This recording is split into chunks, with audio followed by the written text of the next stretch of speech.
নমস্কার, আমি প্রজ্ঞা দাস। আমি রাতবাগান হাই স্কুলের পঞ্চম শ্রেণীর ছাত্র। আজ আমি রবীন্দ্র জয়ন্তী উপলক্ষে রবীন্দ্রনাথ ঠাকুরের লেখা মাকাল কবিতাটি আবৃত্তি করে শোনাচ্ছি।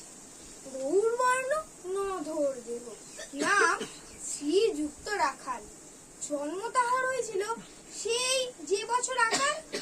গুরুমশাই বলেন তারে, বুদ্ধি যে নেই একেবারে, দ্বিতীয় ভাগ করতে ছাড়া 6 মাস ধরে নাকাল। রেগে মেগে বলেন, বাঁদর নাম দিনু তোর মাকাল। নামটা শুনে ভাবলে প্রথম বাকিয়ে যুগল ভুল, তারপরে সে বাড়ি এসে নৃত্য করলে শুরু।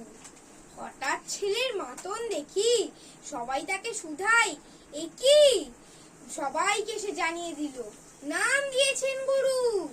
নতুন নামের উৎসাহে তার বক্ষ দুরু দুরু। কোলের পরে বসিয়ে দাদা বললে কানে কানে, গুরুমশাই গাল দিয়েছেন, বুঝিসনি তার মানে? খোকা বলে, কখনো না, মা যে আমায় বলেন শোনা, সেটা তো গাল নয়, সে কথা পাড়ার সবাই জানে।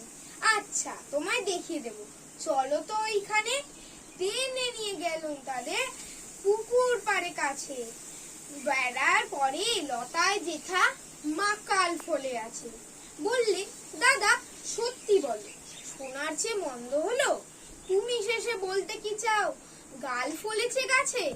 মাকাল আমি বলে রাখাল 2 হাত তুলে নাচে। কাঁদোয়াত কলম নিয়ে ছোটে, খেলতে নাহি চায়। লেখা পড়ায় মন দেখে মা অবাক হয়ে যায়।